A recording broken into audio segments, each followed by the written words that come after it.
प्रणाम सभी को। आइए आज गीता के अध्याय 6 और श्लोक 23 से शुरू करते हैं। तो विघा दुख संयोग वियोग योग संचिंतम स निश्चयेन योक्तव्य योगो निर्विण्ण चेतसा, मतलब जिसमें दुखों के संयोग का ही वियोग है उसी को योग नाम से जानना चाहिए। वह योग जिस ध्यान योग का लक्ष्य है, उस ध्यान योग का अभ्यास न उकताए हुए चित्त से निश्चय पूर्वक करना चाहिए। व्याख्या। तो विघा दुखों संयोग वियोग योग संचिंतम, जिसके साथ हमारा संबंध है नहीं, हुआ नहीं, होगा नहीं और होना संभव ही नहीं, ऐसे दुख रूप संसार शरीर के साथ संबंध मान लिया, यही दुख संयोग है। यह दुख संयोग योग नहीं है। अगर योग होता तो अर्थात संसार के साथ हमारा नित्य संबंध होता तो इस दुख संयोग का कभी वियोग मतलब संबंध विच्छेद नहीं होता, परंतु बोध होने पर इसका वियोग हो जाता है। इससे सिद्ध होता है कि दुख संयोग केवल हमारा माना हुआ है, हमारा बनाया हुआ है, स्वाभाविक नहीं है। इससे कितनी ही दृढ़ता से संयोग मान ले और कितने ही लंबे काल तक संयोग मान ले तो भी इसका कभी संयोग नहीं हो सकता। अतः हम इसे माने हुए आगंतुक दुख संयोग का वियोग कर सकते हैं। इस दुख संयोग शरीर संसार का वियोग करते ही स्वाभाविक योग की प्राप्ति हो जाती है, अर्थात स्वरूप के साथ हमारा जो नित्य योग है उसकी हमें अनुभूति हो जाती है। स्वरूप के साथ नित्य योग को ही यहाँ योग समझना चाहिए। यहाँ दुख रूप संसार के सर्वथा वियोग को योग कहा गया है। इससे यह असर पड़ता है कि अपने स्वरूप के साथ पहले हमारा वियोग था, अब योग हो गया है, परंतु ऐसी बात नहीं है। स्वरूप के साथ हमारा नित्य योग है। दुख रूप संसार के संयोग का तो आरंभ और अंत होता है तथा संयोग काल में भी संयोग का आरंभ और अंत होता रहता है, परंतु इस नित्य योग का कभी आरंभ और अंत नहीं होता, कारण कि यह योग मन बुद्धि आदि प्राकृत पदार्थों से नहीं होता, प्रत्युत इनके संबंध विच्छेद से होता है। यह नित्य योग स्वतः सिद्ध है, इसमें सबकी स्वाभाविक स्थिति है, परंतु अनित्य संसार से संबंध मानते रहने के कारण इस नित्य योग की विस्मृति हो गई है। संसार से संबंध विच्छेद होते ही नित्य योग की स्मृति हो जाती है। इसी को अर्जुन ने 18वें अध्याय के 13वें श्लोक में नष्टो मोह स्मृति लब्धा कहा है। अतः यह योग नया नहीं हुआ है, प्रत्युत जो नित्य योग है उसी की अनुभूति हुई है। भगवान ने यहाँ योग संचिंतम पद देकर दुख के संयोग के वियोग का नाम योग बताया है और दूसरे अध्याय में समत्व योग उच्यते कहकर समता को ही योग बताया है।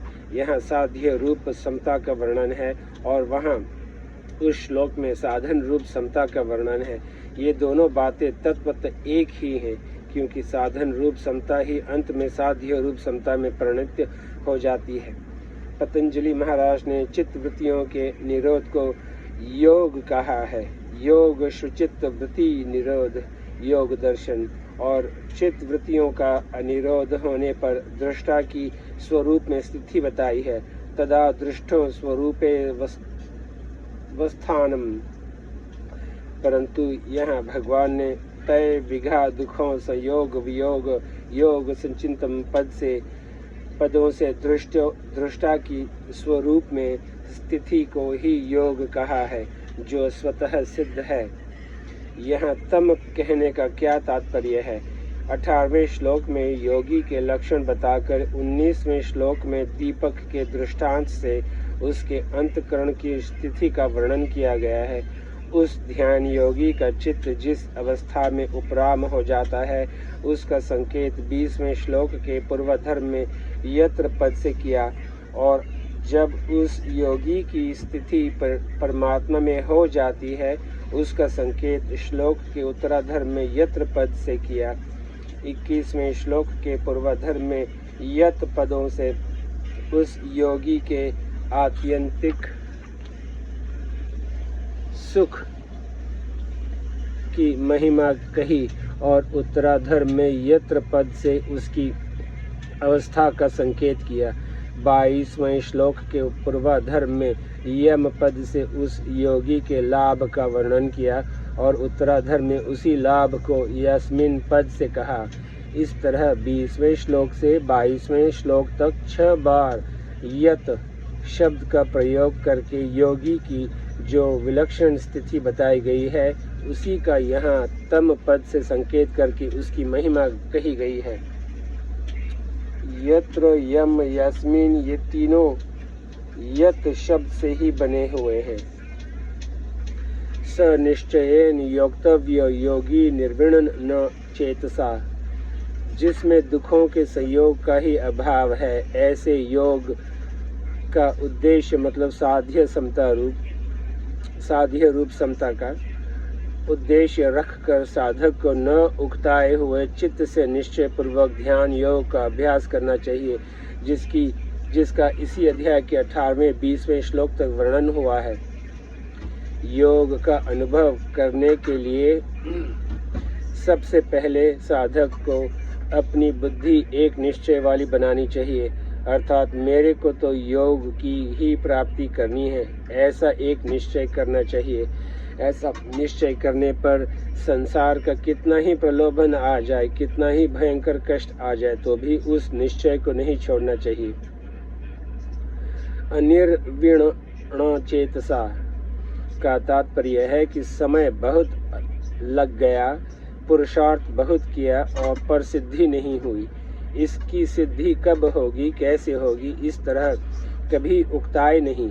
साधक का भाव ऐसा रहे कि चाहे कितने ही वर्ष लग जाएं, कितने ही जन्म लग जाएं, कितने ही भयंकर से भयंकर दुख आ जाएं, तो भी मेरे को तत्व को प्राप्त करना ही है। साधक के मन में स्वतः स्वाभाविक ऐसा विचार आना चाहिए कि मेरे अनेक जन्म हुए हैं, पर वे सब के सब निरर्थक चले गए, उनसे कुछ भी लाभ नहीं हुआ। अनेक बार नरकों के कष्ट भोगे, पर उनको भोगने से भी कुछ नहीं मिला, अर्थात केवल पूर्व के पाप नष्ट हुए, पर परमात्मा नहीं मिले। अब यदि इस जन्म का सारा समय आयु और पुरुषार्थ परमात्मा की प्राप्ति में लग जाए तो कितनी बढ़िया बात है। अब आइए श्लोक 24 से शुरू करते हैं। संबंध पूर्व श्लोक के पूर्वार्ध में भगवान ने जिस योग मतलब साध्य रूप समता का वर्णन किया था, उसी योग की प्राप्ति के लिए अब आगे के श्लोक से निर्गुण निराकार के ध्यान का प्रकरण आरंभ करते हैं। संकल्प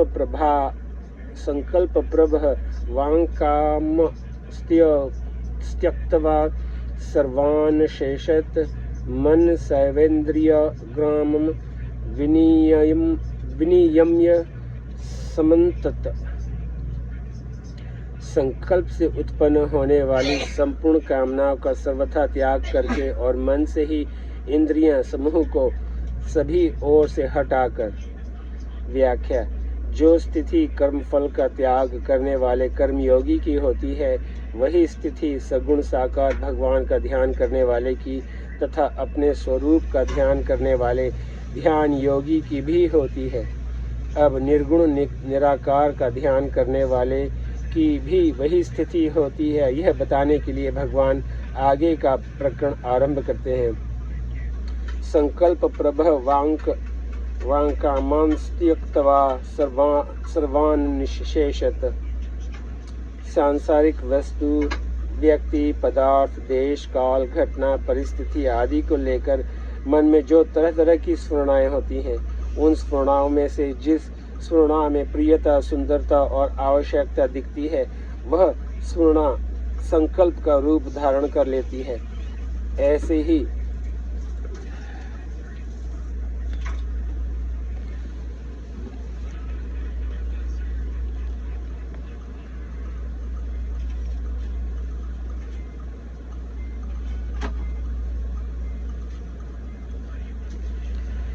ऐसे ही जिस स्फुरणा में ये वस्तु व्यक्ति आदि बड़े खराब हैं, ये हमारे उपयोगी नहीं हैं, ऐसा विपरीत भाव पैदा हो जाता है, वह स्फुरणा भी संकल्प बन जाती है।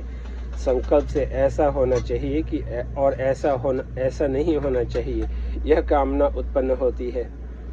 इस प्रकार संकल्प से उत्पन्न होने वाली कामनाओं का सर्वथा त्याग कर देना चाहिए। यहाँ कामान पद बहुवचन में आया है, फिर भी इसके साथ सर्वान पद देने का तात्पर्य है कि कोई भी और किसी भी तरह की कामना नहीं रहनी चाहिए। अशेषत पद का तात्पर्य है कि कामना का बीज भी नहीं रहना चाहिए। सूक्ष्म संस्कार, कारण कि वृक्ष के एक बीज से ही मीलों तक का जंगल पैदा हो जाता है, अतः बीज रूप कामना का भी त्याग होना चाहिए। मन सर्वेंद्रियां ग्राम विनियम्य समन्तत, जिन इंद्रियों से शब्द, स्पर्श, रूप, रस और गंध इन विषयों का अनुभव होता है, भोग होता है, उन इंद्रियों के समूह का मन के द्वारा अच्छी तरह से नियमन कर लें, अर्थात मन से इंद्रियों को उनके अपने विषयों से हटा लें।